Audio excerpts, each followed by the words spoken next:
Bonjour mes bien-aimés, je suis heureuse que vous puissiez nous rejoindre dans ce parcours de l'évangile de Luc. Aujourd'hui, nous allons particulièrement parler du chapitre 1, du verset 26 au verset 38.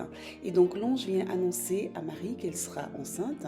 Et donc, nous allons nous focaliser tout au long de cette petite exhortation sur la personne même de Marie, la personne à laquelle chacune de nous pourrait s'identifier. Premièrement, Marie est une jeune femme pieuse, craignant Dieu. Elle est fiancée à Joseph, elle est vierge et elle tient à rester vierge tant qu'elle n'est pas mariée. Deuxièmement, c'est une femme humble. Lorsqu'elle reçoit la parole de Dieu, elle ne s'enorgueillit pas. Qu'est-ce qu'elle fait? Elle est émue, elle est troublée, elle cherche à comprendre ce que Dieu attend d'elle et donc elle veut aller plus loin. Troisièmement, Marie est une femme de foi.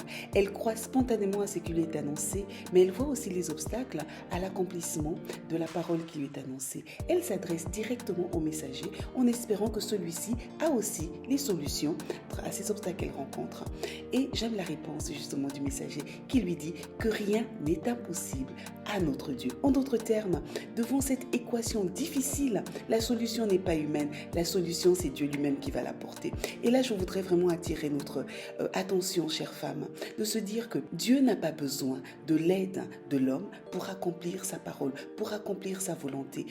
La Bible nous dit que quand Dieu approuve les voies, les projets d'un homme, il dispose favorablement jusque ses ennemis. En d'autres termes, si tu es dans des voies qui sont agréables à Dieu, Dieu va disposer toutes choses pour que ces choses s'accomplissent. Donc n'utilisons pas les voies qui ne sont pas celles de Dieu, notamment la ruse, la manipulation, le mensonge pour accomplir la volonté de Dieu. Dieu est capable lui-même de pourvoir à ce qui est nécessaire pour accomplir ce qu'il a dit. Quatrièmement, Marie est une femme qui a une confiance absolue en Dieu et Dieu honore cette foi, cette confiance qu'elle a placée en lui parce qu'elle ne demande même pas un signe à Dieu pour attester ce qu'il vient de dire, mais Dieu lui accorde spontanément un signe comme un sceau de ce qu'il vient de dire, ainsi pour augmenter la foi de Marie. Et il demande à Marie d'aller justement rendre visite à sa cousine Élisabeth, à qui Dieu a fait une promesse et que la promesse est déjà en train de se réaliser.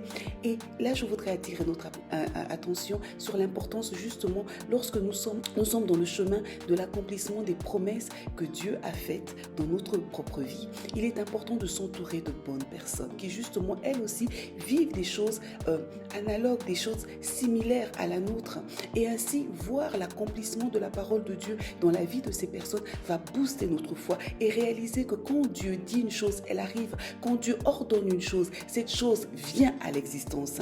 Enfin, cinquièmement, Marie est une femme servante du Seigneur, très courageuse. Elle prend ainsi le risque donc de perdre son fiancé Joseph, d'être rejetée par sa famille. Elle prend aussi le risque d'être rejetée par la société et voire même d'être lapidée si l'on mettait ainsi en application ce qui est dit dans Deutéronome. Et là, je voudrais attirer notre attention une fois de plus sur le fait de vraiment associer Dieu dans toutes les décisions de nos vies. Parce que bien avant que l'ange vienne parler à Marie, Marie avait déjà accepté la proposition de mariage de Joseph et donc ainsi d'être fiancée, qui craignait lui-même Dieu, à un homme qui était pieux, à un homme qui lui-même était à l'écoute et qui était obéissant au Seigneur.